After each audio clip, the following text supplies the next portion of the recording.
दोस्तों, बृजभूषण शरण सिंह अपने बयानों को लेकर अक्सर चर्चाओं में रहते हैं। इस बार तो उनके बयान से हड़कंप मच गया है। बाबा रामदेव को लेकर उन्होंने कुछ ऐसी बात कह दी है जो सोशल मीडिया पर विवाद का कारण बन गई है। क्या कहा है आखिर बृजभूषण शरण सिंह ने और क्यों कहा है, दोनों बातें आपको इसी वीडियो में मैं बताऊंगा। नमस्कार, मेरा नाम हिमांशु मिश्रा है, आप देख रहे हैं 4PM न्यूज नेटवर्क। दोस्तों, बीजेपी के पूर्व सांसद बृजभूषण शरण सिंह आए दिन अपनी सियासी बयानबाजी के जरिए सुर्खियों में बने रहते हैं। पिछले कुछ वक्त से आप नोटिस कर रहे होंगे कि उनके खूब बयान सामने आ रहे हैं या फिर वो जो मंच पर जाकर बोल रहे हैं वो विवाद का कारण बना जा रहा है। अब ये कोई रणनीति का हिस्सा है या फिर कोई संयोग है, ये तो पता नहीं, लेकिन बयान दर बयान सियासत से आगे निजी टिप्पणियों पर भी आ गए हैं। योग गुरु बाबा रामदेव को लेकर उन्होंने कुछ ऐसी बात कह दी है जिसे लेकर बवाल मच गया है। क्या कहा है, सबसे पहले वो सुनिए। कि काव्य को केवल भाषा विज्ञान को दे दिया जाए कि ये भाषा कहाँ का है, ये झगड़ा निपट जाएगा। अगर भाषा विज्ञान को दे दिया जाए तो ये झगड़ा निपट जाएगा।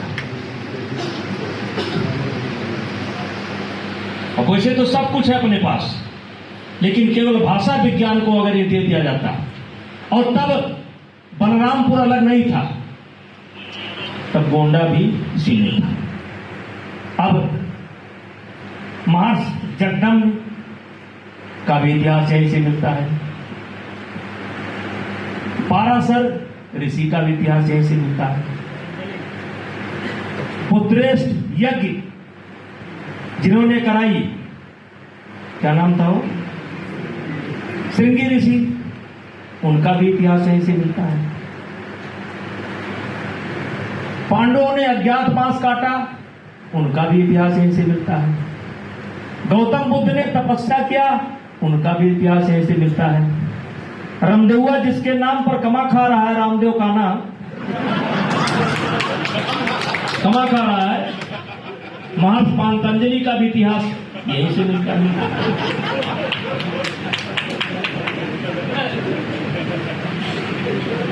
और मेरे भाइयों, अब जैसे पांडवों को हमने जगह दी और यहां से जाते ही उनको भी राजकाज मिल गया, युद्ध करना पड़ा, अज्ञातवास यहीं पर काटा था। दोस्तों, किसी की फिजिकल डिसेबिलिटी का मजाक उड़ाना कहीं से भी जायज नहीं है। मैं इसको बिल्कुल भी सही नहीं मानता हूं, और जब बात सार्वजनिक मंच पर कही जा रही हो फिर तो ज्यादा ख्याल रखने की जरूरत होती है। हालांकि बृजभूषण शरण सिंह एक रसूखदार वरिष्ठ नेता है। अगर वो कुछ कह रहे हैं तो उसके पीछे कुछ ना कुछ मायने जरूर होंगे। बाबा रामदेव को सरकार के करीब माना जाता है। दोस्तों, हर मुद्दे पर वो सरकार के पक्ष में खड़े नजर भी आते हैं, सरकार के पक्ष में बयानबाजी भी करते हैं, विपक्ष को घेरते हुए भी दिखाई देते हैं। आपको याद होगा, बाबा रामदेव ने कांग्रेस की सरकार में 2014 से पहले की बात है, एक आंदोलन को खड़ा करने की कोशिश की थी। हालांकि पुलिसिया एक्शन के आगे उन्हें सलवार कमीज पहनकर भागना पड़ा था, और उस वक्त कहा गया था कि अगर रामदेव भागते नहीं तो उनकी शायद हत्या तक हो जाती। उस वक्त रामदेव को महंगाई दिख रही थी, भ्रष्टाचार दिख रहा था, लूट खसोट दिख रही थी, सब कुछ दिख रहा था और जनता भी परेशान थी। लेकिन अब उनको कुछ भी नहीं दिखता है। शायद सरकारी आशीर्वाद उनके ऊपर आ गया है, मोदी जी का, अमित शाह जी का हाथ उनके सर पर आ गया है। शायद इसीलिए बाकी चीजें उनको दिख नहीं रही हैं। जो इस देश के अंदर घटित हो रहा है उसमें सब कुछ उनको अच्छा लग रहा है। पतंजलि का अंपायर खड़ा करने वाले रामदेव को भी अच्छे से पता है कि सरकार की नजर उन पर अगर टेढ़ी हो गई तो फिर क्या होगा। कई बार पतंजलि के प्रोडक्ट्स को लेकर शिकायतें मिली हैं दोस्तों, और कई खबरें आ चुकी हैं इसको लेकर। कई प्रोडक्ट्स यूज करने लायक नहीं पाए गए हैं, यानी कि मानकों पर खरे नहीं उतरे हैं। लेकिन गोदी मीडिया आपको वो खबरें कभी दिखाता नहीं है, क्योंकि भर भर के एड्स जो मिलते हैं, आप देखेंगे बड़ी बड़ी स्क्रीन्स पर जो बड़े बड़े स्टूडियो में बैठकर डिबेट्स होती हैं या फिर खबरें आपको बताई जाती हैं लाग लपेट करके, उनके नीचे ऊपर दाएं बाएं बाबा रामदेव जी के एड्स लगे होते हैं। वो एड्स कहीं ना कहीं मुंह चुप कराने का ही एक जरिया है दोस्तों। और गोदी मीडिया किस तरह से है और किस तरह का व्यवहार कर रही है पिछले कुछ वक्त में हम सबने देखा है। अब सरकारी मेहरबानी का ही नतीजा था दोस्तों कि कोविड के वक्त में आपदा में अवसर तलाशते हुए बाबा रामदेव ने एक बड़ी दवा लॉन्च कर दी थी। दावा यह कि इससे कोविड ठीक हो जाएगा। जो बाकी दुनिया नहीं कर पा रही थी, वो बाबा रामदेव अपनी उस दवाई से कर रहे थे। वो भी दो केंद्रीय मंत्रियों के साथ बैठकर वो प्रेस कॉन्फ्रेंस कर रहे थे और कह रहे थे कि हमारी कोरोनिल खाइए और सब कुछ भूल जाइए। उस वक्त बाबा रामदेव ने गजब का बिजनेस भी किया। बाद में पता चला कि रामदेव देश को उल्लू बना रहे हैं एक तरह से। कोर्ट में भी मामला पहुंचा, माफी तक मांगनी पड़ी, लेकिन दिल है कि मानता कहां है दोस्तों। कुछ वक्त पहले रुआवजा में भी धर्म का तड़का लगाकर रामदेव ने खूब चर्चाएं बटोरी। लेकिन सवाल यह है कि बृजभूषण शरण सिंह अचानक क्यों बाबा रामदेव की खिंचाई करने लग गए हैं, क्योंकि यह कोई साधारण बात नहीं है दोस्तों। एक बाबा जो अपने आप में एक अंपायर खड़ा कर चुके हैं, जो आयुर्वेद के नाम पर लोगों को किस तरह से एक तरह से ब्रेन वॉश कर चुके हैं, उन बाबा के लिए कुछ बोलना मतलब राजनीतिक तौर पर और उनके लिए टीका टिप्पणी करना वो कोई आसान काम नहीं है और ये कोई छोटी बात भी नहीं है दोस्तों। बलरामपुर में एक कार्यक्रम चल रहा था जहां पर उन्होंने ये टिप्पणी की। इसकी जानकारी खुद बृजभूषण शरण सिंह ने अपने एक्स अकाउंट पर शेयर की। क्या लिखा देखिए जरा। आज जनपद बलरामपुर में MLK PG कॉलेज प्रांगण में भारत रत्न श्रद्धेय पंडित अटल बिहारी वाजपेयी जी की आयोजित श्रद्धांजलि सभा समारोह में सहभागिता कर अपनी विनम्र श्रद्धांजलि अर्पित की। राष्ट्र को समर्पित जीवन, ओजस्वी वाणी, दूरदर्शी नेतृत्व और अडिग राष्ट्रभक्ति के साथ उन्होंने भारत की विकास की नई ऊंचाइयों तक उनको पहुंचाया। श्रद्धेय अटल जी की स्मृतियां हम सभी के हृदय में सदैव जीवंत रहेंगी।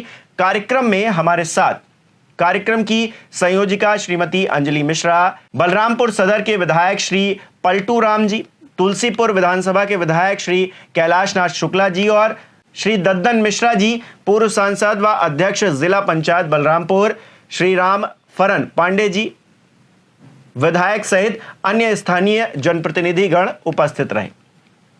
अब सोचिए दोस्तों कि अटल जी को श्रद्धांजलि दे रहे थे बृजभूषण शरण सिंह और भरी सभा थी, उसमें बाबा रामदेव को मजाक का पात्र बना दिया। लोग बृजभूषण शरण सिंह की बात सुनकर खूब हंस भी रहे थे, ठहाके लगा रहे थे, लेकिन मानिए ना मानिए इसके पीछे कुछ ना कुछ बड़ी चीज जरूर है। अचानक से बृजभूषण शरण सिंह अगर बाबा रामदेव की खिंचाई कर रहे हैं, उनकी फिजिकल डिसेबिलिटी का मजाक बना रहे हैं, तो कुछ ना कुछ बात जरूर मुझे नजर आ रही है। कि काव्य को केवल भाषा विज्ञान को दे दिया जाए कि यह भाषा कहाँ का है, तो झगड़ा निपट जाएगा। अगर भाषा विज्ञान को दे दिया जाए तो यह झगड़ा निपट जाएगा। और वैसे तो सब कुछ है अपने पास, लेकिन केवल भाषा विज्ञान को अगर ये दे दिया जाता, और तब बलरामपुर अलग नहीं था, तब गोंडा भी इसी में था। अब महर्षि जगदम्ब का भी इतिहास यही से मिलता है। पाराशर ऋषि का भी इतिहास यही से मिलता है। पुत्रेष्ठ यज्ञ जिन्होंने कराई, क्या नाम था वो, श्रृंगी ऋषि, उनका भी इतिहास यही से मिलता है। पांडवों ने अज्ञातवास काटा, उनका भी इतिहास यही से मिलता है। गौतम बुद्ध ने तपस्या किया, उनका भी इतिहास यही से मिलता है। रामदेवुआ जिसके नाम पर कमा खा रहा है, रामदेव का नाम कमा खा रहा है, महर्षि पातंजलि का भी इतिहास यही से मिलता है।